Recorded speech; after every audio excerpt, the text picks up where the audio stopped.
Thank you very much. It's a pleasure to be here, and I want to thank the Institute for the kind invitation.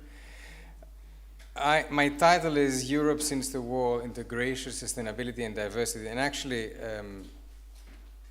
as I was writing this, I had in mind both sessions in this conference. So in a certain sense, what I'm about to say straddles both the general session on Europe after the war, Europe without walls, and the more economic part. And also, equally, obviously, I will be drawing on my experience as a member of a government in the middle of the crisis that had to deal with some of the most difficult decisions in Europe since 2009, 2010.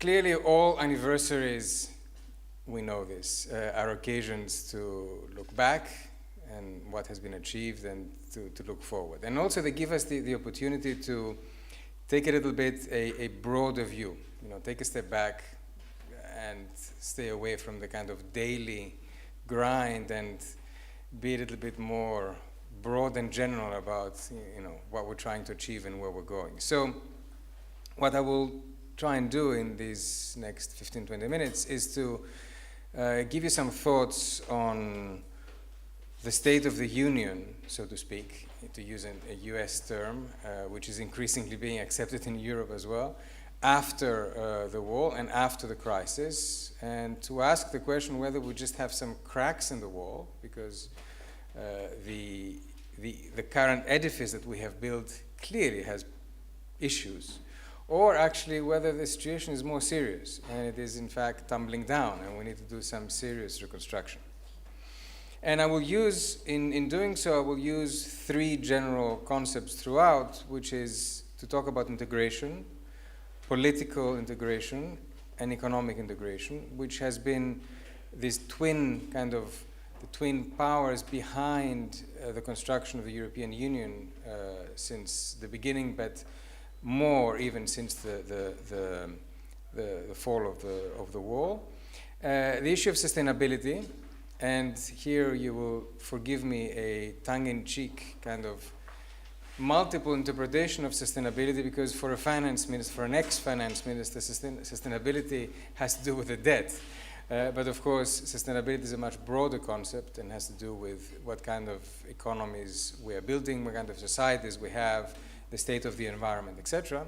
And also the question of diversity, because one of the most troubling characteristics of the current environment in Europe is that what we consider as being one of our strengths, sort of union through diversity, is a problem politically, economically, socially in a number of countries.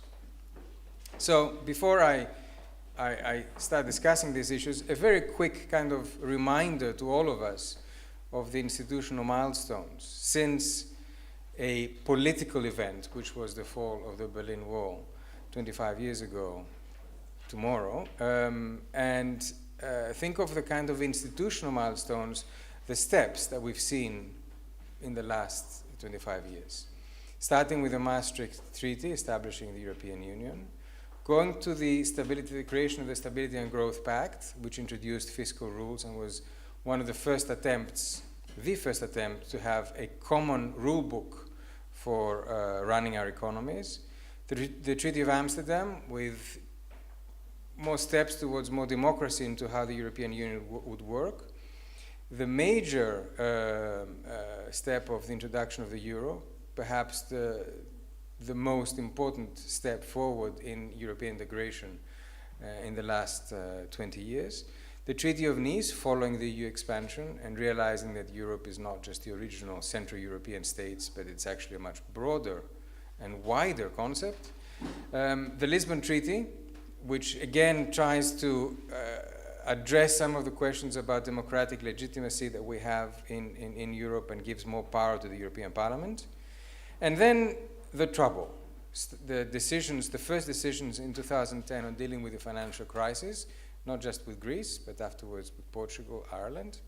And in 2012, the creation of the more permanent crisis prevention or dealing mechanisms, and the promise by the European Union that we're actually now trying to look at the whole issue of the crisis in a more long-term, medium-term and long-term perspective, and deal with some of the issues around coordination, but also democratic legitimacy. So these are the kind of milestones.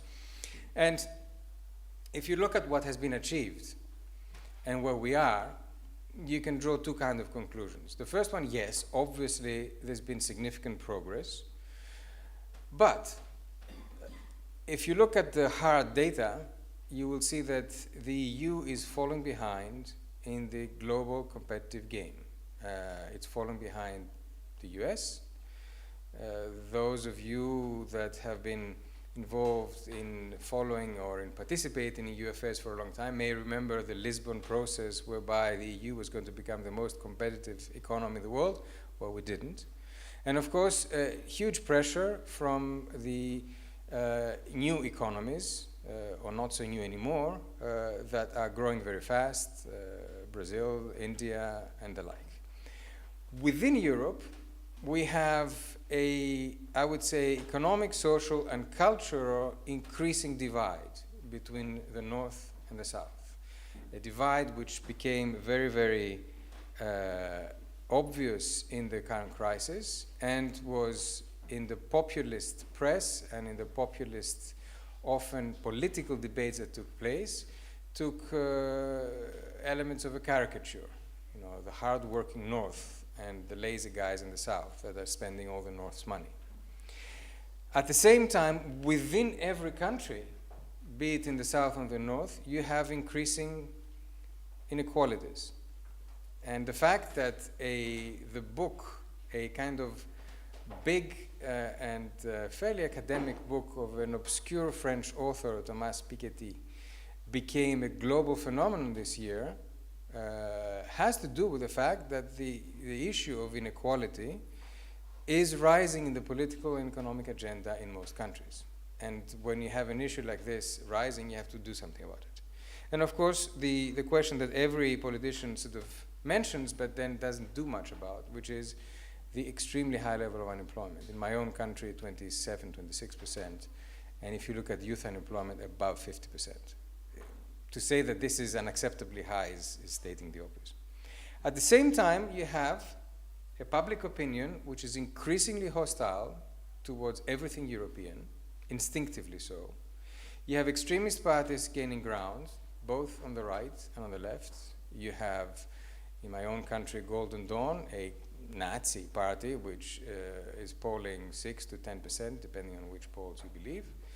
And you have a very subtle but very real increase in non-inclusive attitudes in even established parties, which are trying to deal with the extremism, not by actually calling it for what it is, but by trying to incorporate some of the elements in their own platforms.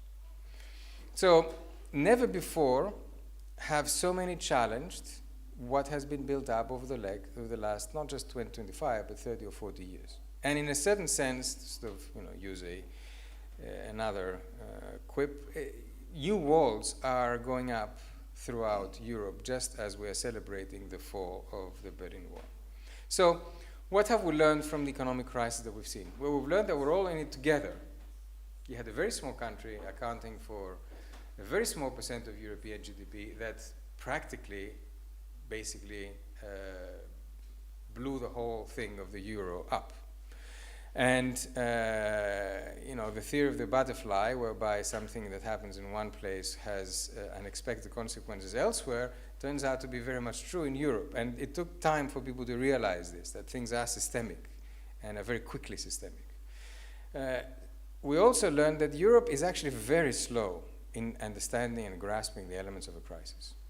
It's got many different parliaments in many different countries. It's got different agendas, different political timetables, different cultural attitudes, but eventually it rallies and it tries and manages to defend its achievements. And I say this because for a very long time, many pundits, especially from what the French would call the Anglo-Saxon world, were convinced that the euro would collapse, that Greece would go, that whatever. It didn't happen.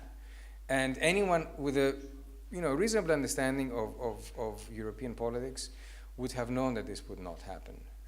Because Europe is slow, but eventually it does, as I said, rally. And then we figured out we have to try and rebuild this institutional machinery with mechanisms to support struggling members, such as the ESM and the FSF before that, an evolution in the way that the European Central Bank works, etc. I will talk a little bit about this furthermore. But we're now in a situation where we can stand and look at how we have dealt with the crisis and ask some pretty harsh questions on what we have achieved. The new fiscal pact, does it work? Is it too restrictive or not? Is the banking union decisions that we've taken, are they too timid? Are they right? Do we need to do more? Everybody's talking about the growth agenda. Well, we haven't seen very much of it. Growth is down everywhere. Europe as a whole is in its almost historically low growth rates. Are we putting too much faith in one institution, which at the end of the day is also not democratically accountable, which is the European Central Bank, and hoping that it will save the day just because its charismatic head makes certain statements that the ECB will do whatever it takes so the markets are happy. A quick parenthesis here, because clearly I can't do a whole presentation without having at least one slide about Greece, to remind us all that what kind of started the crisis, the match that lit the fire in an environment that was ready for a crisis was Greece, was the discovery in 2009 that we had a huge deficit, much more than was being reported. A revelation of a truth that completely rattled the markets, which were very worried at that point that debt was rising throughout the Eurozone, throughout European countries, throughout the European Union. A very initial hesitant and unsure, delayed response of the EU. Eventually, mid-2010, a bailout program, biggest ever, 110 billion, including the IMF, followed by a second program, another 130 billion in 2011, plus a debt haircut of which we have never seen anything in world history. If you look at the events in 2010, 2012, they are historic. Never before such huge bailout mechanisms, never before such debt restructuring in any country in the world. And this happened where we thought would be least likely to happen within a currency union. So since then, Greece has had an unprecedented fiscal consolidation,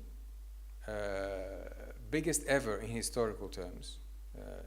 Frankly, nobody thought we could do it, but it happened. And the twin deficits, fiscal and external, have disappeared completely. The biggest reformer in the OECD, according to the OECD itself, but again with still lots to be done because some of the institutions that create the problems have not been fixed. But also at the same time, since we are into world kind of comparisons, the third largest recession in world history after the US recession and another one, which I forget, unemployment at the levels that I talked before, and a complete collapse of the political system. And I don't say this just because the party that I was part of lost the elections after having taken the right but difficult decisions, but also because we are in an environment of extreme political uncertainty still. So now what? As we look forward, and again broadening the lens not just to Greece but to the whole of Europe, there are some fairly basic political, policy, economic questions. Can Europe and how can Europe hold its own in the global economy? How can it provide the essence of what any good policy should do is well-paid jobs for its citizens?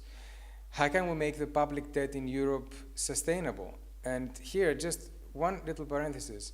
In 2010, public debt to GDP was about 70 to 80% on average. It's now around 100%, close to 100%. And yet we worry less than we worried in 2010. There's something wrong with this picture. There are issues of sustainability throughout Europe. How do we transform the economic model of Europe into a sustainable one?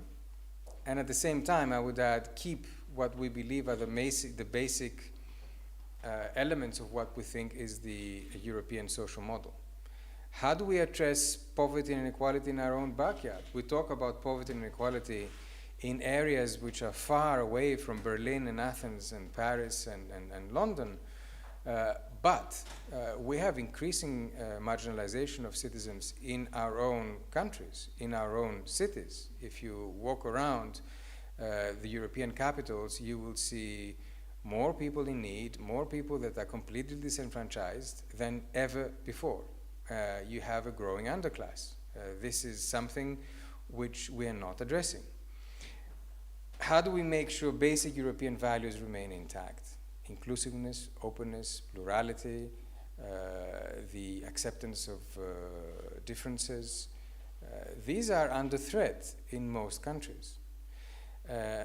And how do we address concerns of a democratic deficit? Because increasingly citizens in every country, even in the most European-minded countries, are saying, well, I don't like this Europe. And we see this in the European parliamentary elections. We see this in referenda such as the one in the UK. We see this in Spain with Catalonia and in the birth of new political parties. We see this in the north, we see this in the south, we see this in the west, and we see this in the east. Now, some people would say, and here I'm taking the phrase of a famous US communications guy, Jimmy Carville, in the Clinton years, it's the economy stupid. It all comes down to growth. If you get growth going again, everything happens automatically. People are obviously less poor, less inequality, less tensions. So all we need to do is get growth going again. All right, do we have a plan for that? We have a lot of talk about a growth agenda, but not really much money behind it, and not really much concrete plan. I'm waiting to see the translation of the 300 billion growth plan of the new commission into real action. Because for the moment, it's just a very good idea, but not much behind that. Growth plus reforms, because we all realize there's a need to make our economies more competitive, more flexible, the open market, the labor market's more open, we need to invest more in education, we need to invest more in innovation, but this A, requires money, B, it takes time to deliver results, and time is running out. And a small but actually very big in terms of importance, note here to a banking system which 5 years after creating a huge crisis, because leaving Greece aside, the European crisis was the result of a US mortgage crisis and was based on a banking sector that was deeply, deeply sick. Have we gotten over that? Do we have a robust, unified banking system in Europe? Are my deposits in one country as safe as they are in another country? No, is the answer to that. And to the extent that that is not the case, you have less liquidity into the economy, less investment, therefore less growth. And a final comment here is that, okay, let's say we do manage to get growth going again. Does that solve all our social problems? Well, no, because a rising tide does not lift all boats. Growth does not have the same impact on every segment of society. We are in a very different economic system and economic model. You have winner-takes-all phenomena in many sectors of the economy, and even in a growing economy, a lot of the hardcore unemployment will remain, a lot of the pockets of inequality will be there. Therefore, you need to have a strategy for that as well, and therefore, it's not just about economy, it's about society, stupid, to paraphrase that phrase. And finally, as we look ahead, we started in 2010 with a firefighting approach. We had a fire in our backyard. We took out the hose and tried to put it out. And we managed to do it with some delay, some criticism. Did we put too much water? Did we delay too much? Were the firefighters on time? But at least we put it out, And then we started thinking about how do we rebuild the house. And from the initial purely reactive response, we went to a more constructive rebuilding the institutional architecture of the EU. A stronger EMU architecture and a new institutional toolbox. But we seem to be again losing steam. We seem to be back into complacency mode. We seem to be thinking the crisis is behind us. It isn't. And the fact that markets can continue to be extremely nervous is not just because the markets are irrational to begin with. It is also because they look at fundamentals and they don't like what they see. And the truth of the matter is that even though we started fixing the Eurozone construction, which was faulty to begin with, we stopped midway thinking that we had done enough, and we have not. So I will finish with my own to-do list. Everyone has their own. Here's mine. A lot of these things are not rocket science, and you will see them written elsewhere. But if we did some of these things, I think we'd be much better off than where we are. First of all, you've got these brand new support mechanisms. It's great that we made them. The European Stability Mechanism, the ESM, for example, is a fantastic new tool, but it needs to evolve.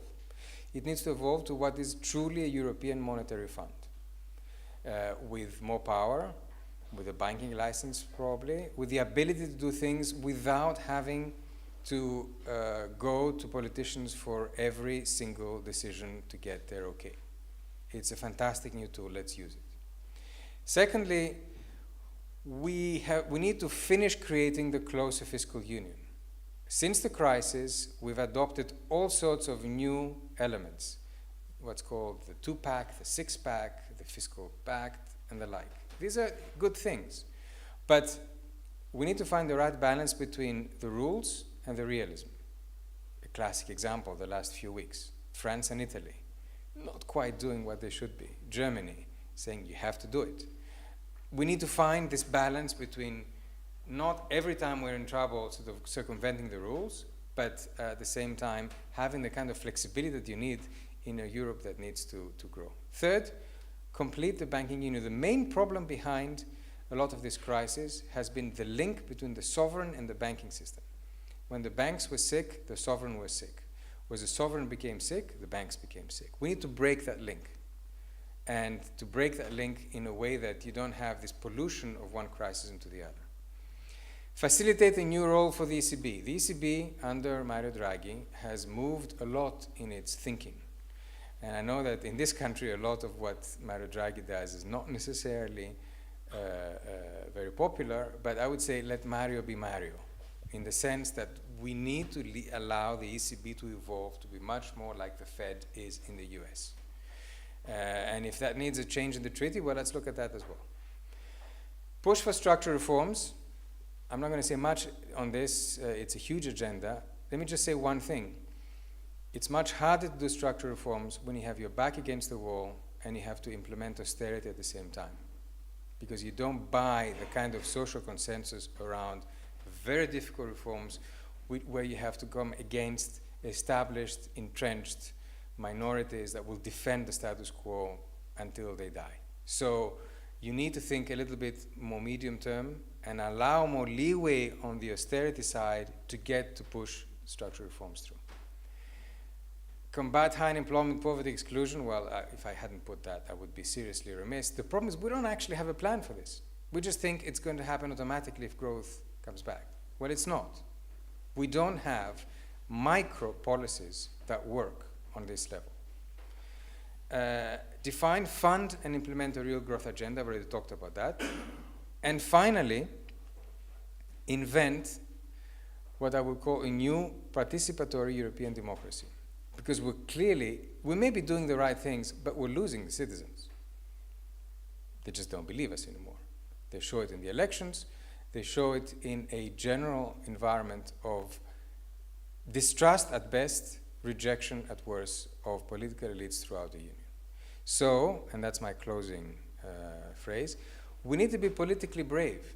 And not many have been during the crisis. Many have hidden behind populist statements. Many have gone with the flow. Many have reacted only when it was no way of not reacting.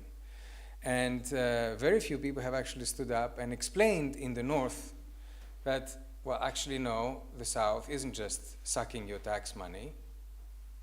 We're all in it together. And many in the South have not gotten up to say, well, actually, no, the North is not some people who want to take all your assets and lend you at high interest rates. They're actually giving you an important lending hand at a very difficult time. So politicians need to be more brave than they have been. So if we manage to do some of these things, maybe we'll manage to actually overcome and realize the huge potential that this continent has. Thank you very much.